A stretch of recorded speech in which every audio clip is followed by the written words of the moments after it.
Assalomu alaykum. To'p va gol kanalining ashaddiy muxlislari va endigina kuzatib borayotgan muxlislar, xush kelibsizlar.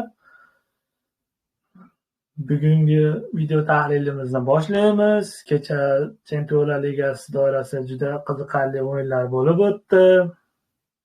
Futbolni sevgan har bir kishi uchun bugungi video aynan sizlar uchun bo'ladi. Kechagi o'yinlar Arsenal, Real Madrid, Bavariya, Inter o'rtasidagi to'qnashuvlar kimnidir qalbini quvontirdi, kimlarnidir esa umidini uzdi. Ammo lekin bu futbol va u hech qachon bizni zeriktirmaydi. Bugungi video nafaqat o'tgan o'yinlar tahlili, balki kelgusi bahslar haqida fikrlarimni ham o'rtoqlashaman. Barselona va Borussiya Dortmund to'qnashuvini haqida kutilmalar, bu jamoalarning kuchli zaif tomonlari, kim g'alaba qozonadi, qaysi futbolchilarning eng yorqin va'dalarini amalga oshirishi mumkin, barchasini birgalikda ko'rib chiqamiz. Videoni oxirigacha tomosha qiling, chunki futbol haqida so'zlab beradigan so'zlarimiz faqat maydonda emas, qalblarda ham yangrab boradi. O'zingizni asrang, ishlaringiz bo'lsa bemalol qilavering, videoni yoqib qo'yib, eshitib ishlaringizni davom ettirishingiz mumkin. Yo'lda ketayotgan bo'lsangiz yo'lda ketishingiz mumkin, ishlaringiz bo'lsa ishlaringizni qilavering. Biz esa boshladik. Eng muhim o'yindan boshlaydigan bo'lsak, kecha eng markaziy o'yin hisoblangan Arsenal Emirates stadionida Real Madridni qabul qildi. Endi bular o'rtasidagi oldingi o'yinlarga dastlab e'tibor qaratadigan bo'lsak, oldin 2006-yilda to'qnash kelgan ekan bular. O'shanda ham Arsenal g'alaba qozongan ekan. U paytda yulduzli tarkib bo'lgan, ikkala jamoada ham Arsenalda Thierry o'ynagan, Real Madridda ham Zidane kabi mashhur o'yinchilar to'p surgan payt bo'lgan. Va o'sha paytda Arsenal Real Madridni yutib Chempionlar Ligasi finaliga chiqqan edi va Barselonaga yutqazgan edi. Lekin unda Emirates stadionida o'ynamagan edi. Va o'sha paytdan beri mana endi yana duch keldi, birinchi bor duch keldi o'shandan beri va g'alaba qozondi.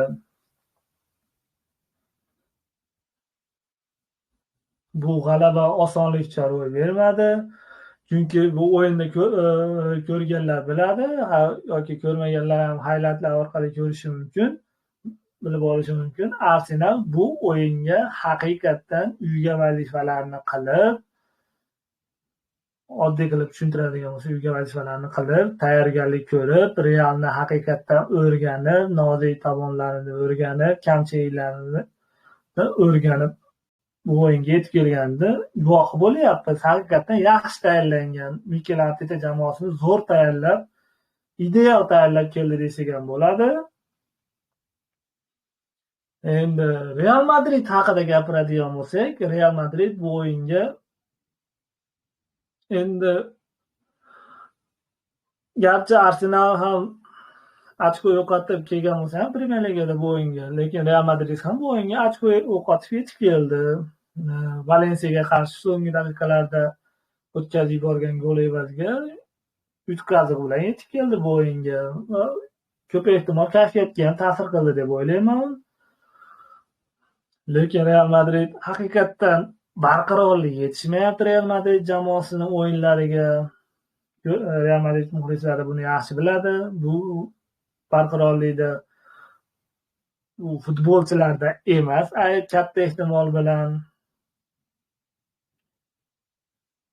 ko'p ehtimol murabbiylar shtabida va Carlo Ancelottida bo'lishi mumkin deb o'ylayman. Chunki ko'p o'yinlarda yutayotgan o'yinlarida ham ko'rib turibsizlar, La Ligada bo'ladigan o'yinlarda ham yo Chempionlar Ligasidami gollar o'tkazib yuboryapti. Himoyada muammolari mavjud va himoya va hujumni bog'lab berishda bir qancha qiyinchiliklar duch kelyapti jamoa.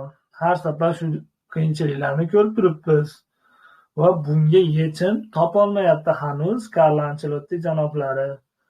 Endi bilmadim bu yechimni qanday topadi. Buni keyin guvohi bo'lamiz.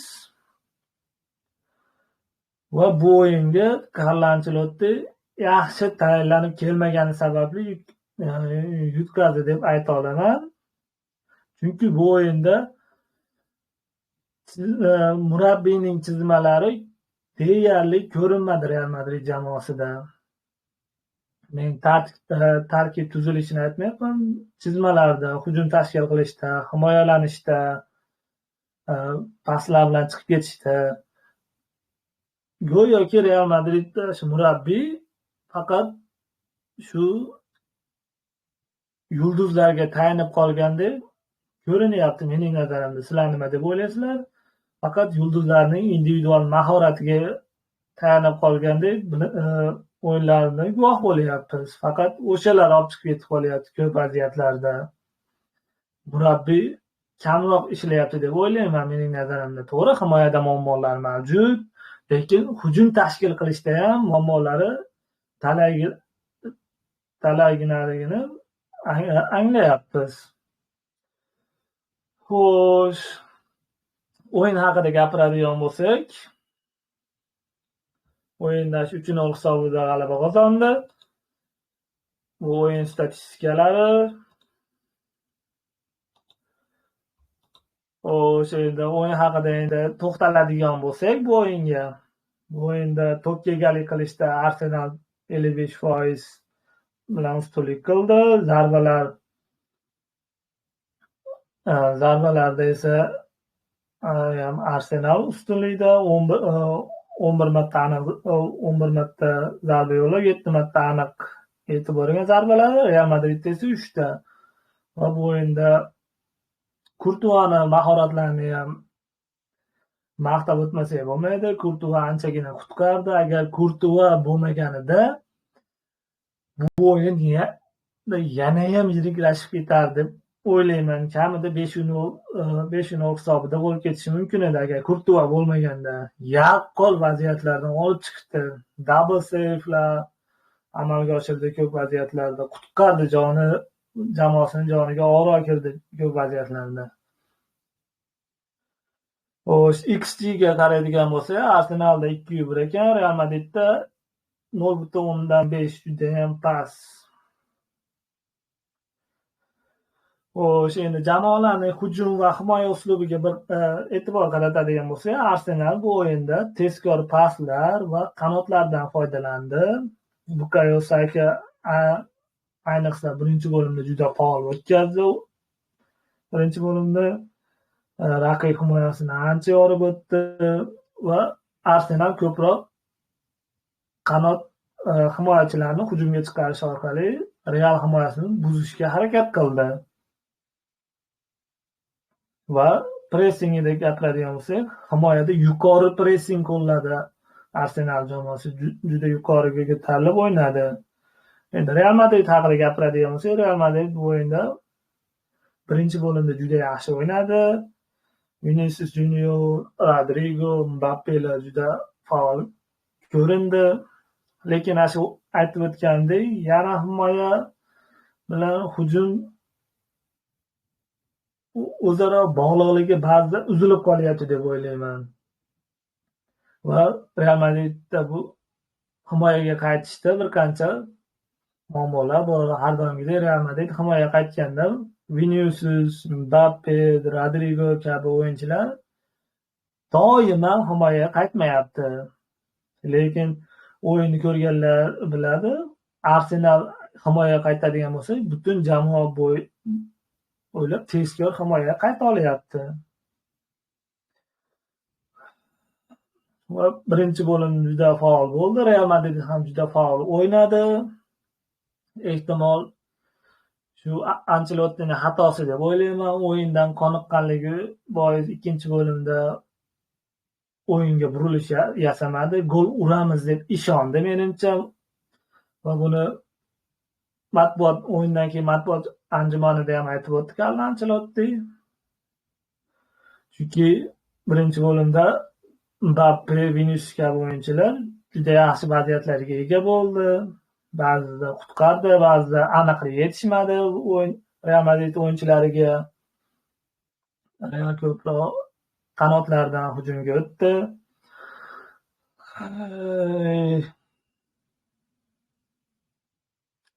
Va birinchi bo'limdan keyin Arteta o'yinga tub burilish yasoldi deb aniq ayta olaman, qo'rqmasdan, chunki birinchi bo'limdan keyin o'yin tubdan o'zgardi. Tanaffusda Arteta o'yinchilarga juda yaxshi ko'rsatmalar berganligi bilindi o'yinda o'zgarishlardan. Endi zaxiradan qo'shganlarni aytmoqchi emasman, o'yinni ichida o'zgarishlar. O'yindan birinchi bo'limda juda yaxshi xulosa chiqara oldi. Va juda yaxshi o'yinda taktik sxemalar o'zgarishiga guvohi bo'ldik. Arsenalni juda yaxshi tayyorlab oldi ikkinchi bo'limda juda yaxshi hujumga chiqib ketdi. Hujumlarda faol o'ynadi ikkinchi bo'limda va bildiki gollarda ham ko'rishimiz mumkin. Ko'rdiki, Kurtuva uzoq zarbalarni qaytaryapti. Ko'p zarbalarni qaytarayotgandan keyin Arsenal o'yinchilariga ko'rsatmalar berdi shekilli. Iloji boricha mukammalroq uzoq burchaklarga zarba berishni aytib o'tdi shekilli va bu ko'rsatmalari amalga oshdi. Hammasi bo'lmasa ham ko'plari amalga oshdi va bosimni kuchaytirdi ikkinchi bo'limda. Yana ham Arsenal jamoasi gol urishga. Endi gollar to'g'ri, ikkita gol ham anaqadan jarima zarbasidan urilgan deyishinglar mumkin, lekin ungacha Arsenal yetib bora olayotgandi va bu gollarga haqli edi. G'alaba qozonishga haqli edi bu gollari. Va ikkita jarima zarbasi belgilandi va birinchi jarima zarbasini Declan Rice amalga oshirdi 58-daqiqada. Va bu Rice'ni zarbasini deyarli hech kim kutmagandi, na sharhlovchi, na maydondagilar va na Kurtuva. Va Kurtuvada ham biroz ayb deb o'ylayman. Donli devorni o'rnatishda xato yo'l qo'ydi ham o'ylayman, lekin Rice ham birinchi zarbani ham ikkinchi zarbani ham ideal yo'lladi. Birinchi zarbada juda ham murakkab trayektoriya bilan zarba yo'lladi, ideal kirdi. Kurtuvaning 2 metrlik bo'ylari bilan ham yetmadi. Birinchi zarbasida 58-daqiqada kiritgan golida. Va bu gol Real Madrid o'yinchilariga biroz sarosimaga solib qo'ydi deb o'ylayman. Chunki shu goldan keyin Real o'yinchilari biroz o'ziga kela olmadi. Arsenal bundan keyin to'xtagani yo'q. Hujum qilishda davom etaverdi. Va o'yin 70-daqiqasida yana jarima zarbasi belgilandi va bu jarima zarbasidan ham Rice mukammal zarba yo'lladi. Shu burchakka o'rgimchak to'g'ri joylashgan joyga yo'llab qo'ydi. Aytib o'tganda Arteta iloji boricha murakkab zarbalar yo'llashni ko'rsatma bergan shekilli. U shunaqa murakkab zarbalar yo'lladi uzoq burchaklarga. Va o'yinni 2-0 ga yetkazdi. Va ikkinchi gol ham juda qattiq ta'sir qildi Real Madrid o'yinchilariga.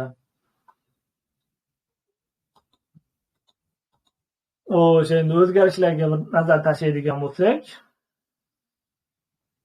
mana ikkinchi goldan keyin Ancelotti o'yinda o'zgarishlar amalga oshirishni boshladi. Mana Modrichni o'rniga Vaskesni maydonga tushirdi. Keyin o'yinning 74-daqiqasida Saka jarohat olib maydon tark etdi. O'rniga Trossard tushdi.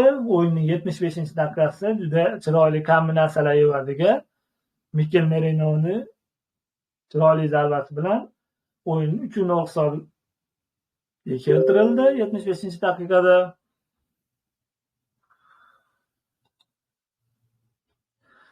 Va undan so'ng 3-goldan so'ng yana kech reaksiya berayotganiga guvoh bo'lib turishimiz mumkin. Mana ekranlarda o'zgarishlardan Alabani o'rniga Fran Garsiyani tushirdi. Keyin Rodrigoning o'rniga Brahim Dias ham o'zgarishlar qildi. Biroq bu o'zgarishlar Real Madrid jamoasida unchalik sezilmadi deb qo'rqmasdan ayta olaman.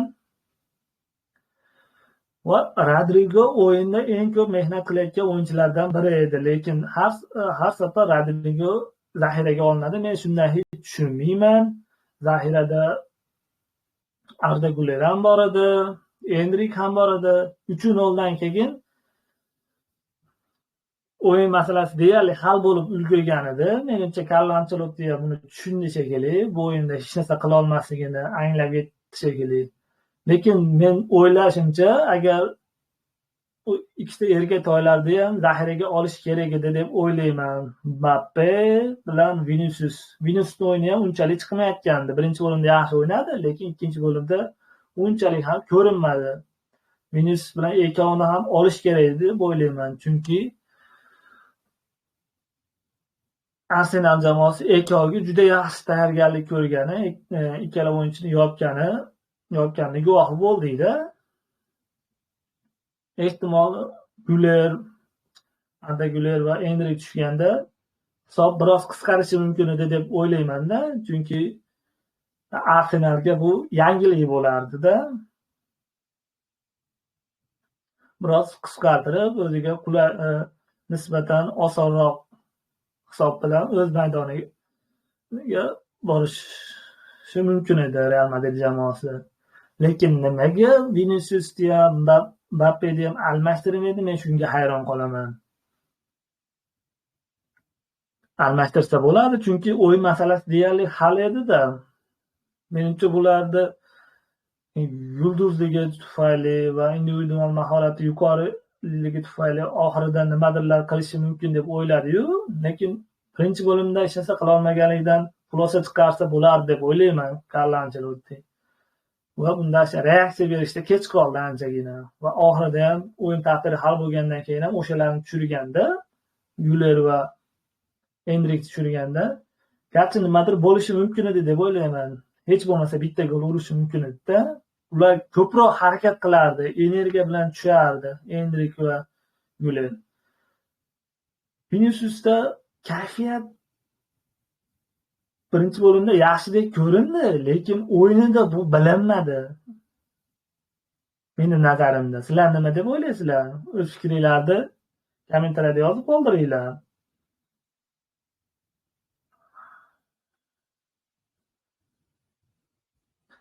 Endi bu o'yinda to'g'ri Real Madridda bu yutqazuvlar himoyadagi muammolari juda yaxshi sabab bo'la oladi. Himoyada yo'qotishlar.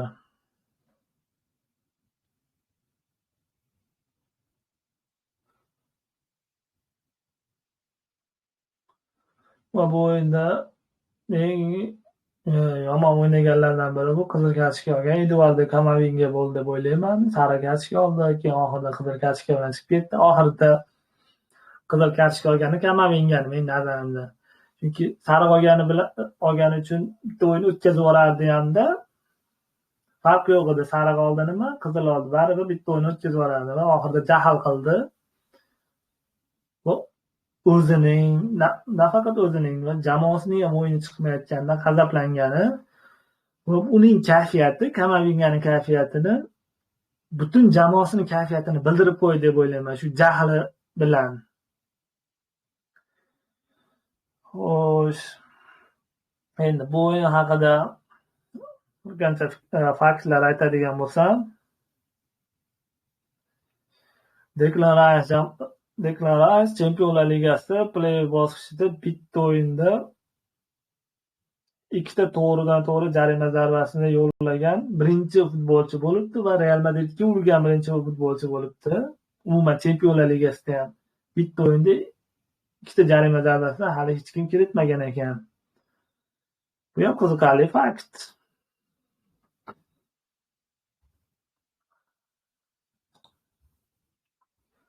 Xo'sh, endi o'yindan keyingi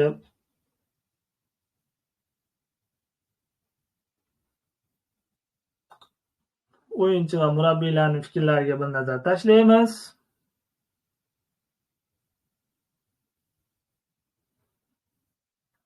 O'yindan keyin Jude Bellingham, Real Madrid o'yinchisi o'yin haqida shunday debdiki, intervyu beribdi.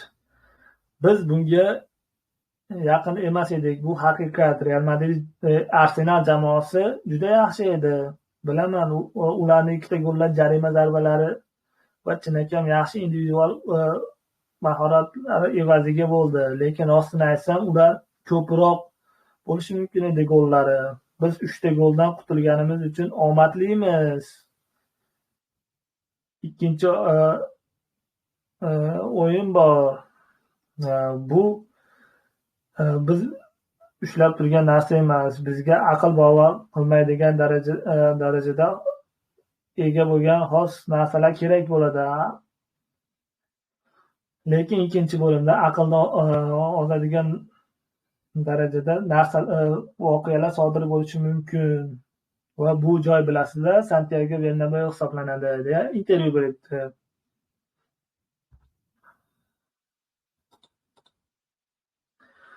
Shu o'yin haqida endi Arsenal bosh murabbiyining fikrlariga bir e'tibor qaratamiz. O'yin haqida shunday debdiki, Arteta jamoa murabbiysi: biz birgalikda juda to'liq va katta o'yin o'tkazdik va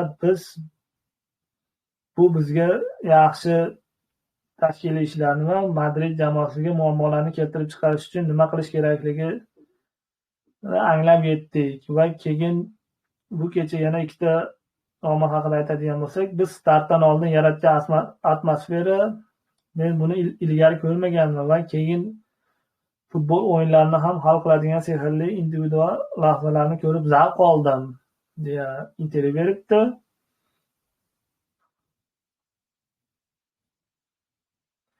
Bu o'yin haqida yana qo'shimcha fikrlarga e'tibor qaratamiz. Men bugun haqiqiy spektakl bo'lishiga amin edim, chunki tayyorgarligimiz davomida biz bunga o'yin davomida guvohi bo'ldim. Biz Madridga ko'p muammolarni keltirib chiqarishimiz mumkinligiga ishonchimiz bor edi. O'yinning mavzusi bizda bor narsa ishonch va o'zimizni mahoratlarimiz evaziga bu o'yinda g'olib chiqdik va keyingi o'yinda nima bo'lishini ko'ramiz, deya intervyu beribdi. Carlo Ancelottining fikrlariga bir e'tibor qaratamiz. Carlo Ancelotti o'yindan keyin shunday debdiki, biz birgalikda javob ko'rsata olmadik. Biz buni individual harakatlar bilan amalga oshirishga harakat qildik va biz jazolandik va biroz nazoratni yo'qotdik. Raqib to'p bilan yaxshiroq o'ynadi. Bu achinarli natija. Ancelottidan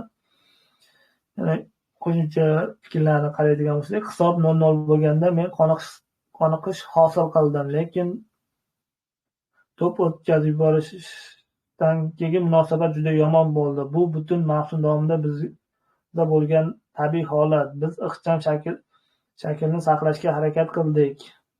Bu bizga yaxshi damlarni berdi, ammo bugun bizda yomon voqealar bo'ldi va biz o'zimizni tanqid qilishda va o'zimizni baholashda halol bo'lishimiz kerak. Biz o'yinning katta qismi uchun yomon emas edik. Birinchi bo'limda yaxshi ish qilganimiz bor edi. Bizda o'z darajamizni oshirish uchun imkoniyatlarimiz bor edi, lekin ikkinchi bo'limda bu pasayib ketdi. Agar bugungi o'yinga qarasangiz, hech qanday imkoniyat yo'q, lekin futbolda hamma narsa sodir bo'lishi mumkin. Biz ishonishimiz kerak, bizda ishonch bo'lishi kerak, chunki keyingi o'yin Bernabeuda bo'ladi va ko'p narsalar oldin ham bo'lgan, bundan keyin ham bo'ladi, deya intervyu beribdi. Bu fikrlarga nima deb o'ylaysizlar? Qo'shilasizlarmi, qo'shilmaysizlarmi? Agar Real Madrid keyingi javob o'yini bir haftadan keyin bo'ladi va agar shunda ham yana Ancelotti janoblari yana individual mahorat, o'yinchilarning individual mahoratiga tashlab qo'yadigan bo'lsa va Arsenal ham yana xuddi shu kayfiyatda, xuddi shu tempda o'ynaydigan bo'lsa, Real Madridga hech qanday imkoniyat bermasligi mumkin deb o'ylayman. Lekin Karlo Anchelotti chizmalar orqali o'yinga to'p burilish bera olsa, o'zgarish qila olsa, taktikalarda, chizmalarda yangi o'zgarishlar qila olsa, yangi fikrlar bera olsa, o'yinchilarga yaxshi motivatsiya bera olsa, keyingi o'yinda nimadirlar sodir bo'lishi mumkin deb o'ylayman. Kambek qilishi mumkin. Sizlar nima deb o'ylaysizlar? Remontada qila oladimi yo qila olmaydimi? Agar bu o'yinni davom etsa, keyingi o'yinni ham qila olmaydi. Agar o'yin o'zgaradigan bo'lsa, qilishi mumkin. Lekin qilishiga ko'p ehtimol himoyasi havas qiladi deb o'ylayman. Real Madrid muxlislari aytishi mumkin, har yili qilib keladi, bundan 5 bittar paytlarda ham qilgan-ku deyishlari mumkin, lekin u paytda, hatto o'tgan yili ham, oldingi yillari ham himoyada bu darajada muammolar mavjud emas edi. O'tgan yili masalan David Alaba va Rudigerlar juda yaxshi formada edi. Carvajal bor edi himoyada. Hammasi bunchalik yomon darajada emas edi. Bu yil himoyasi juda yomon darajada. Ozgina Real Madridga sifatli hujum qiladigan bo'lsa, qaysidir jamoa gol ura olyapti-da, imkonsiz bo'lmay qolyapti-da, masalan, ozgina sifatli hujum qilsa, yaxshi chizmalar orqali o'tadigan bo'lsa, gol ura olyapti istalgan jamoa, istalgan o'yinchi. Ba'zi vaziyatlarda qutqarayotgan bo'lishi mumkin. Ba'zi vaziyatlarda ilojsiz bo'lib qolyapti. Va taxminim bo'yicha agar keyingi o'yinda muhim o'zgarishlar qiladigan bo'lsa, taktikalarda, o'yinchilarni uslublarida, himoyada tartibni yuzaga keltirsa, Carlo Ancelotti asosiy daqiqalarda 2-2 qilib, mening nazarimda keyingi o'yinga taxminim Arsenal va Real Madrid o'yiniga taxminim dastlabki daqiqalarda hamma yo'lda hal qilib yuborishi qiyinroq deb o'ylayman. 90 daqiqada 2-2 qilib, ekstra taymlarda Real Madrid bilasizlar, jismoniy jihatdan kuchli, ekstra taymlarda olib chiqib ketishi mumkin deb o'ylayman Ancelotti. Agar himoyada tartib keltira olmasa, tartibni intizom qila olmasa, Arsenal yana chotib tashlashi mumkin mening nazarimda. Ekstra time olib chiqa olmasa, ko'p ehtimol Arsenal g'alabani berib qo'ymasa kerak deb o'ylayman. Sizlar o'z taxminlaringizni yozib qoldiringlar. Xo'sh.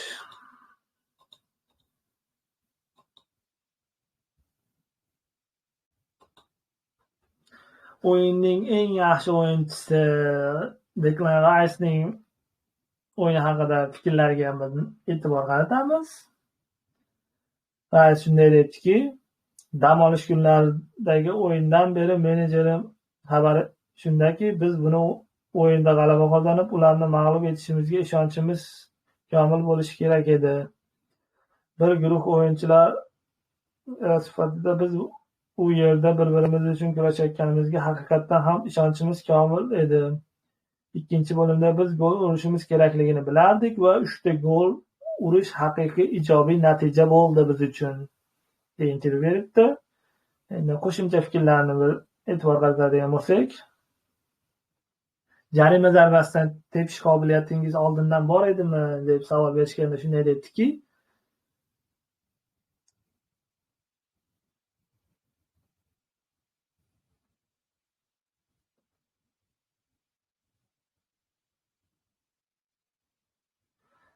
bu oldin bo'lgan.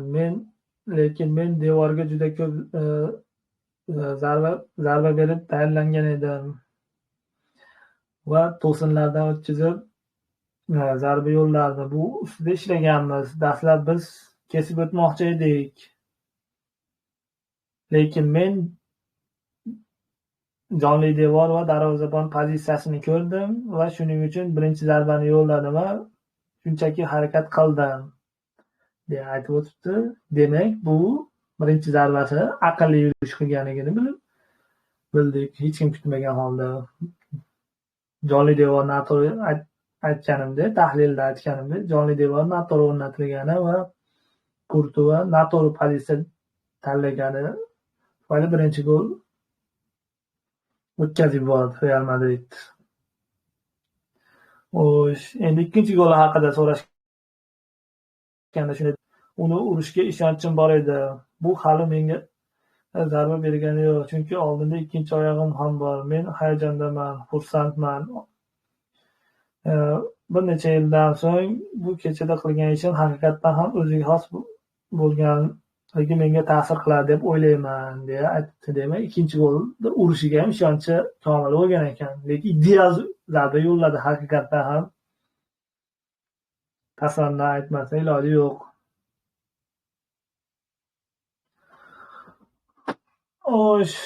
Bu o'yin haqida tahlillarim shulardan iborat edi. Endi keyingi o'yinga e'tibor qaratamiz. Keyingi o'yin Allianz Arenada Bavariya o'z uyida Interni qabul qildi va butun ikki bo'ldi.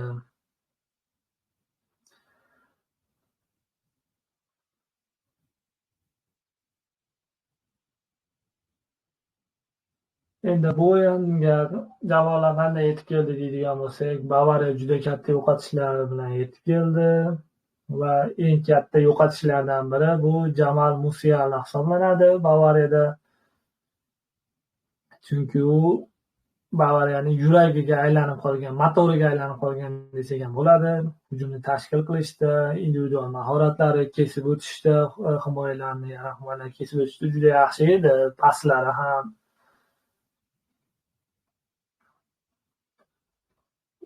o'nlik vazifasini juda yaxshi bajarardi. O'shani yo'qligi va boshqa o'yinchilarning yo'qligi ham bu o'yinda sezildi.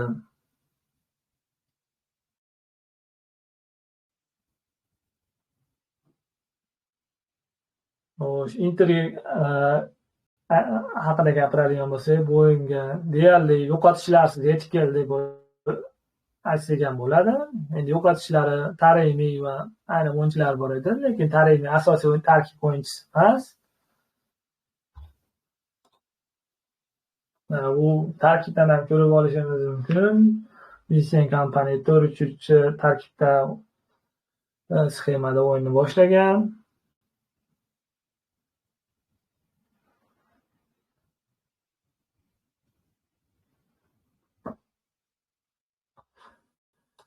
Bu esa Inter jamoasining 3-5-2 sxemasini ko'rib turishimiz mumkin. Lekin Inter jamoasi bu o'yinni parallel ravishda ko'rib bordi. Va o'yinda guvoh bo'ldimki, Inter jamoasi juda ham chuqur himoyaga joylashib o'ynar ekan. Bekarga juda ham kam gol o'tkazib borganligi statistika bekarga emas ekan. Himoyada juda ham chuqur joylashar ekan. Jarima maydonchasining ichiga hujumchilari ham o'sha yerda yuribdi. Lautaro Martinez, Thuram ham o'sha yerda joylashib olgan. Bavariya jamoasi mutlaq o'yinda ustunlik bilan o'ynadi.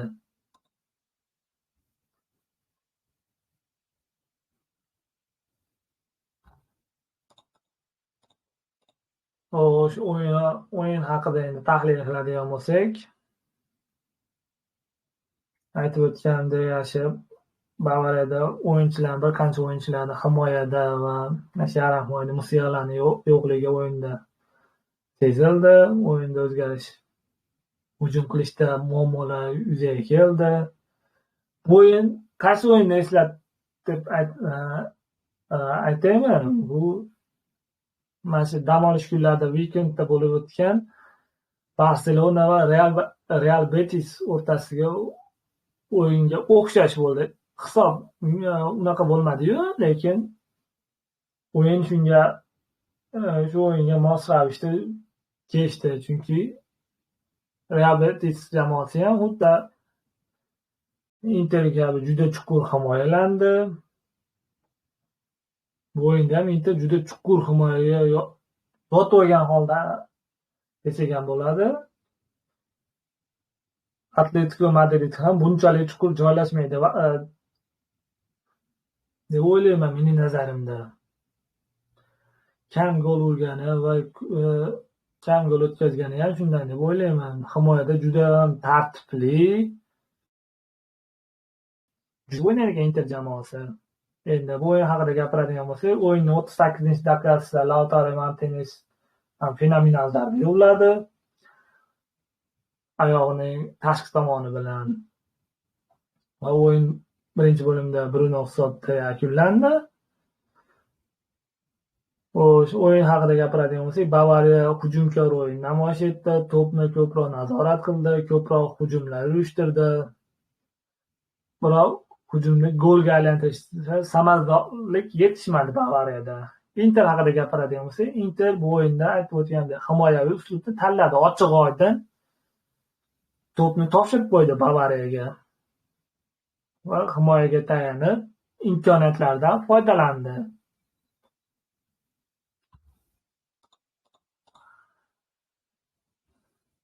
Mana statistikalarga nazar tashlab qo'yamiz. Mana 55-45. Umumiy vaziyatlar 20-10. Bavariya yaqqol ustun. Hujum qilishda ham mana Bavariya 63 ta hujum amalga oshirgan, Inter jamoasi esa 24 ta. Inter jamoasi juda ham ehtiyotkor taktikani tanladi bu o'yinda.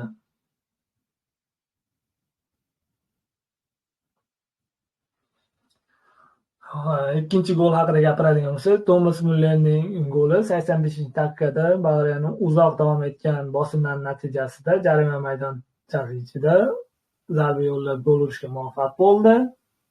Va o'yinning 88-daqiqasi esa Inter jamoasi Bavariyaning nozik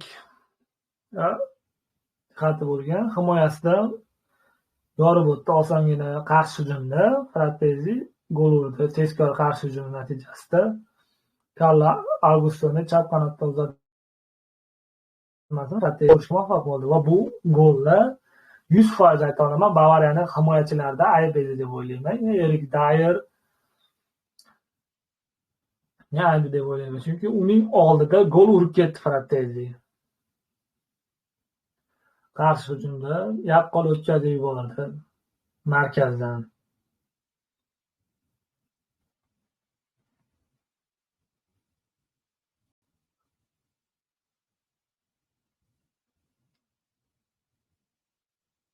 Juda zid joylashib olgani tufayli Bavariya jamoasi bu o'yinda gol urishga qiynaldi-da. Nafaqat Bavariya, Interga qarshi istalgan jamoa qiynalishi mumkinligi guvohi bo'ldim. Juda zich himoyaga joylashib, tartibli himoya qila olar ekan Inter jamoasi. O'yinda Inter har qanday o'yinni bo'g'ib qo'yish bo'yicha, o'yinni yo'q qilish bo'yicha, buzib tashlash bo'yicha Inter hozirgi kunda eng yaxshi, balki eng zo'r jamoalardan biri deb ham o'ylayman. Atletico Madrid ham shunday o'ynayotgandi, lekin Atletico Madrid bu yil hujumkor o'yin namoyish etyapti. Lekin Inter jamoasi bunday narsani ko'rmadim. Hujumkorlikda haqiqiy himoyaviy uslubda ekan. O'yinni bo'g'ish, yo'q qilish, buzib tashlash bo'yicha master klass o'ta berdi bu o'yinda.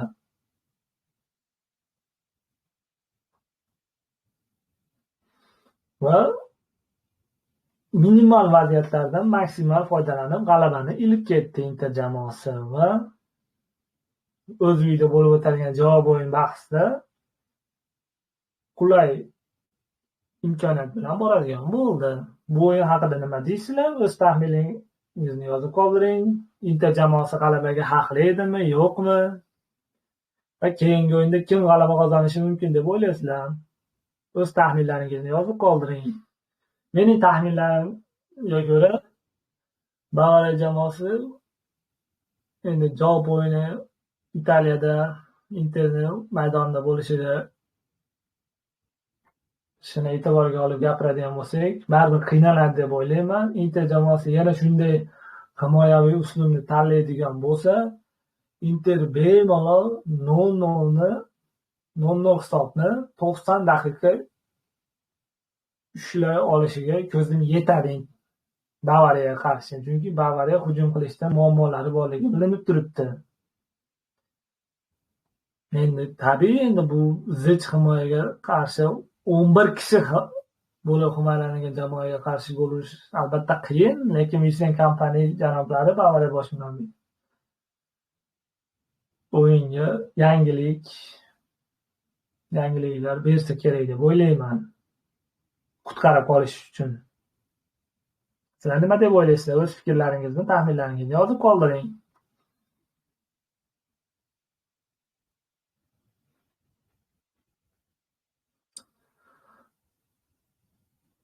Xo'sh, endi o'yindan keyingi o'yinchilarning fikrlariga bir e'tibor qaratamiz. Lautaro Martines o'yin haqida fikrlari shunday debdiki, javob o'yinda bizning o'yinimiz va munosabatimiz bir xil bo'lishi kerak. Birinchi bo'limda biz ulardan to'pni olib qo'ydik va ular qanchalik qiynalganini ko'rdik. Shuning uchun bizga sifat va qat'iyat kerak. Men yarim himoyadagi qiyinchiliklarda g'alaba qozondim. Keyin bo'sh joyni ko'rdim va Carlo Augusto unga yugurdi. Markus Thuram hayriyatki men uchun uni tashlab qo'ydi. Men dastlab chap oyog'im bilan zarba berishni xohladim, lekin oldimda juda ko'p o'yinchilar bor edi va shuning uchun o'zgartirishga qaror qildim va o'ng oyog'im bilan mixlab qo'ydim. Gol haqida aytyapti ekan. Qo'shimcha fikrlarga bir e'tibor qaratadigan bo'lsak,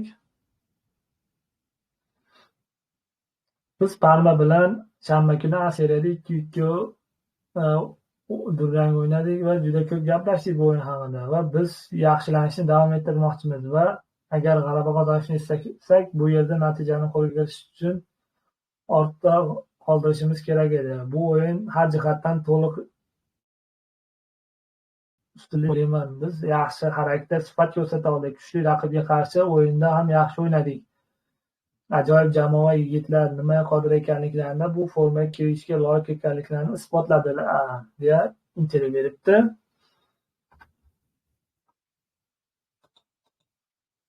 Xo'sh, Inter murabbiyining o'yin haqida fikrlariga e'tibor qaratadigan bo'lsak, Simone Inzaghi shunday debdiki, yigitlarni tabriklashimiz kerak. Bu albatta bizning quvontiradigan yuqori darajadagi natija. Biz ajoyib ish qildik, ammo San Sirodagi ikkinchi o'yinda ham muxlislarimiz ko'z o'ngida buni uddalamasak, bu o'yinda hech qanday ahamiyati yo'q.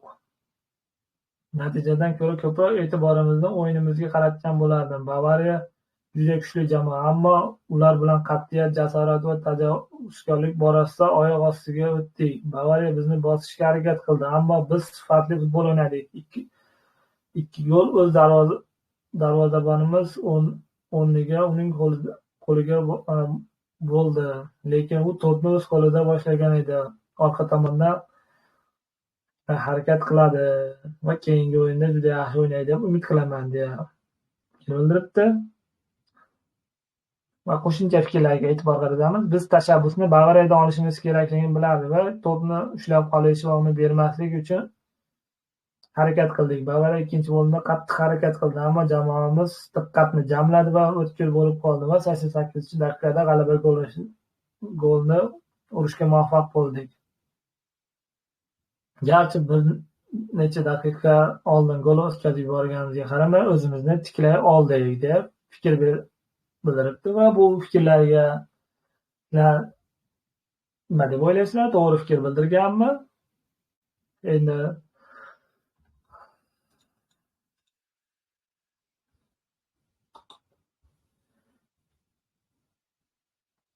Bavariya murabbiyi Vincent Kompanining fikrlariga e'tibor qaratamiz o'yin haqida. O'yindan keyin shunday debdiki, bugungi kechada bizda bir emas, 2 yoki 3 3 dan ortiq gol urish imkoniyati bo'ldi. Bilamizki, ular yuqori sifatga ega.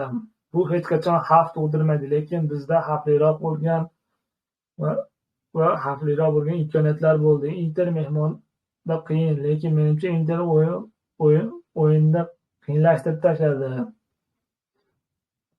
Biz mag'lub bo'ldik. Shuning uchun men faqat his qilgan va kuzatganlarim haqida gapirishim mumkin. Men gol ura olmasligimiz va tahdid qila olmasligimiz haqida o'ylaganim yo'q. Bizda oxirgi paytgacha, oxirgi lahzagacha imkoniyatlarimiz bor edi, ammo natijalar har doim ham adolatli bo'lishi mumkin emas. Tanaffus bo'ldi va Milanda javob o'yinida harakat qilamiz g'alaba qozonishga, deya fikr bildiribdi. Bu qanchalik haqiqatni gapirgan, nima deb o'ylaysizlar? Endi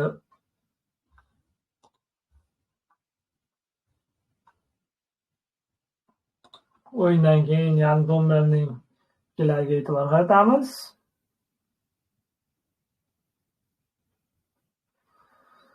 Yan Zommer shunday debki, Bavariyaga qarshi o'yindagi birinchi o'yin emas. Men bu bosqichlarga qarshi pressing, ko'plab to'plar va to'plar orqali katta bosim hosil qilganni qanday his qilishni bilaman. O'yin biroz qiyinlashdi, lekin menimcha biz yaxshi yechimlarni topdik va orqada juda barqaror edik. Bu juda muhim edi, deya fikr bildiribdi.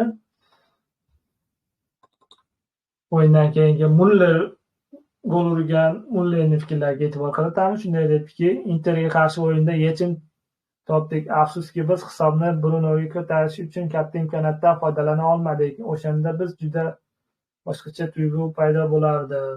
Boshida biz oldinda bo'lishimiz xohlaganimizda biroz passiv edik, ammo Inter tempni boshqara oladigan va unga qarshi o'ynash juda qiyin. Bugun tunda parkda sayr qilmadik. Biz buni kutmagan edik. Imkoniyatlarni o'zgartirganimiz muhim. Bizda bir nechta imkoniyatlar bo'ldi, lekin afsuski oxirgi hisob 2-1 ko'rinishga keldi. Aks holda 1-1 natija yaxshi edi, deya fikr bildiribdi. Va bu fikrlarga qo'shilasizlarmi, qo'shilmaysizlarmi? To'g'ri fikr bildirganmi? Nima deb o'ylaysizlar? O'z fikrlaringizni yozib qoldiring. O'sha endi kechagi bo'lib o'tgan o'yinlar haqida tahlillarimiz shulardan iborat edi. Endi bugun bo'lib o'tadigan o'yinlarga e'tibor qaratamiz.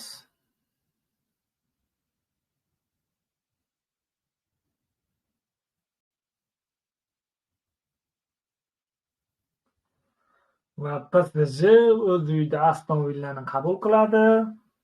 Jamoalarning hozirgi formasiga qaraydigan bo'lsak,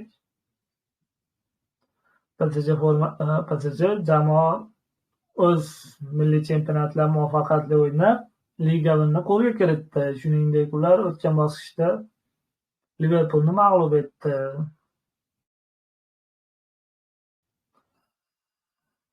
Va bu o'yinda Marquinhos diskvalifikatsiya tufayli maydonga tusha olmaydi. Endi PSG haqida fikr bildiradigan bo'lsam, PSG juda yaxshi kayfiyatda va Liga 1 chempionligini qo'lga kiritdi. Muddatidan oldin, doimgidek desak ham bo'ladi. Ba'zi yillarda berib qo'ydi-yu, chempionlikni boshqa jamoalarga, lekin ancha yillardan beri yana o'z qo'liga olgan PSG jamoasi yaqqol yetakchi. Va chempionlikdan so'ng o'yinchilarning formasi tushib ketmasmikin? Nima deb o'ylaysizlar? Chunki har mavsum kuzatiladigan holatda PSG jamoasi o'sha chempionlikdan qo'lga kiritgandan so'ng biroz formasi tushib ketishi mumkin deb o'ylayman. O'yinchilar kayfiyati va tempiga ta'sir qilishi mumkin deb o'ylayman. Motivatsiya biroz yo'qolib qolishi mumkin deb o'ylayman. Sizlar nima deb o'ylaysizlar? Aston Villa haqida gapiradigan bo'lsam, endi Aston Villa Emery boshchiligida jamoa so'nggi uchrashuvlarda 4 ta g'alabaga erishdi. O'tgan bosqichda Bruggeni yengib, chorak finalga chiqdi.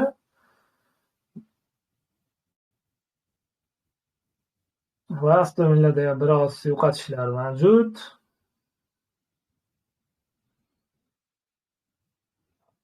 Endi Aston Villani o'yiniga e'tibor qaratadigan bo'lsak, jamoa himoyaviy tizimga tayanib o'ynaydi va qarshi hujumlarda o'z omadini sinab ko'radi. Ular o'z maydonida mustahkam himoya o'rnatib, PSJni hujumkor o'yiniga qarshi turishga harakat qiladi deb o'ylayman. PSJ esa bu o'yinda va qolgan o'yinlarda ham ko'rdikki, to'pni ko'proq nazorat qilishga urinadi. PSJ jamoasi tezkor hujumlar qiladi va final o'yinda ham o'zini ko'rsatsa kerak deb o'ylayman. Lekin PSJ jamoasiga bugun anchagina qiyin bo'ladi. Aslida ko'pchilik PSJni bugun yirik hisobda yutib, bugunning o'zida hamma narsani hal qilib yuboradi deb o'ylashyapti, taxmin bildirishyapti. Lekin mening nazarimda unchalik hisob yiriklashib ketsa kerak deb o'ylamayman. Chunki Aston Villa juda ochiq jamoa emas. Garchi Inter kabi zich himoyalarni olmasa ham tartibli himoyalarni oladi. Hujumlari sifatli darajada. Hozirda Marko Asensio, Marcus Rashford juda yaxshi formada. Ikkinchi bo'limda juda yaxshi qo'shilishyapti bu jamoa, bu o'yinchilar jamoasiga. Va bu o'yinda Marko Asensio bu jamoaga, PSG jamoasiga o'zini nimalarga qodir ekanligini ko'rsatib qo'yishga harakat qilsa kerak deb o'ylayman. Chunki biz jamoasidan bu yoqqa Aston Villaga ijaraga ketdi-da.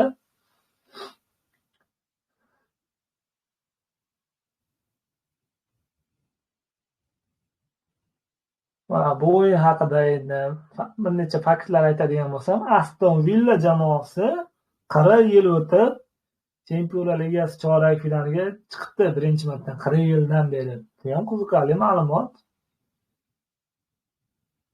Va Unai Emery PSG jamoasini boshqargan. PSG jamoasi Unai Emeryga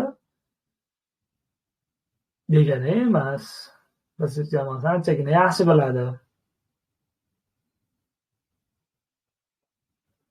Va mening taxminim bo'yicha bu o'yinda ko'p ehtimol 2-1 hisobda PSG jamoasi g'alaba qozonishi mumkin deb o'ylayman. PSG o'sha Parijda bo'lib o'tganligi boisidan PSJda biroz ustunlik bor. Kichik hisobda g'alaba qozonishi mumkin Aston Villa ustidan bu o'yinda. Balkim yoki Aston Villa juda ham yaxshi harakat qilib, balki durang yoki g'alabaga erishgan. Bu futbolda hamma narsa sodir bo'ladi. Aston Villa ular o'ylaganchalik kuchsiz jamoa emas.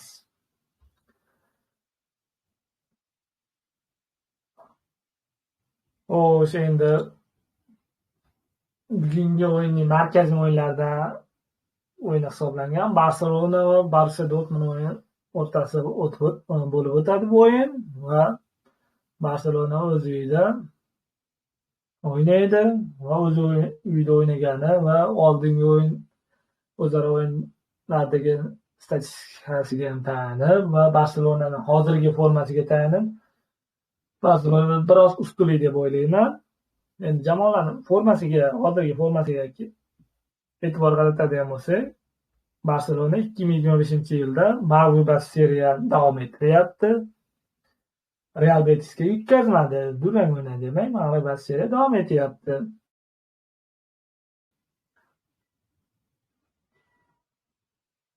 Va La Ligada 4 ochko farq bilan birinchi o'rinda ketyapti. Endi Borussia Dortmund haqida gapiradigan bo'lsak, Mikel Kavach boshchiligidagi jamoa so'nggi 2 turda Bundesligada jamoalarni mag'lub etdi va g'alaba bilan yetib kelyapti bu o'yinda. Biroq Bundesligada 8-o'rinda ketyapti Borussia Dortmund jamoasi va Chempionlar Ligasi yo'llanmasi uchun golga kiritish uchun kurashyapti. Va ko'p ehtimol mening nazarimda Borussia Dortmund bosh murabbiyi ko'proq e'tiborini Chempionlar Ligasiga qarasa kerak deb o'ylayman. Ko'proq natijani shunda qilishga harakat qiladi. Hujumkor o'ynaydi va oldingi o'yinda 3-2 hisobda g'alaba qozongan edi va bu o'yinda ham gollarga boy o'yin bo'ladi deb o'ylayman. Xo'sh, bu o'yinda ishtirok etolmaydigan o'yinchilarga bir e'tibor qaratamiz. Mana Borussiya Dortmundda bir qancha yo'qotishlar mavjud. Nikolas Shule, Markus Stamsel, Schlotterberg, Pascal Gross sariq kartochkalari bois o'tkazib yuborarkan, Barselonada esa Dani Olmo, Marc Casado, Marc Bernal va Ter Stegen.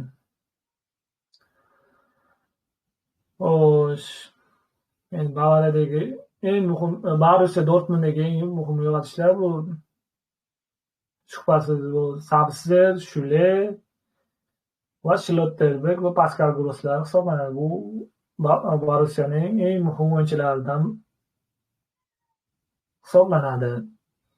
Va bu o'yinda gollarga boy bo'ladi. Barselonada bo'lishini hisobga olib, Barselona kichik ustunlik bilan g'alaba qozonsa kerak. O'tgan o'yin kabi yoki ko'p gol bo'lmasa kerak-ku.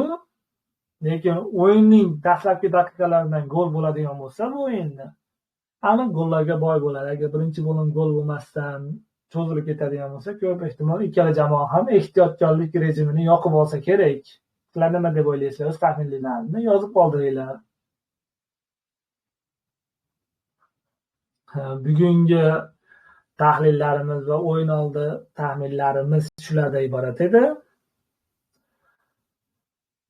Barchaga rahmat, tinglaganlarga, ko'rganlarga hammaga rahmat.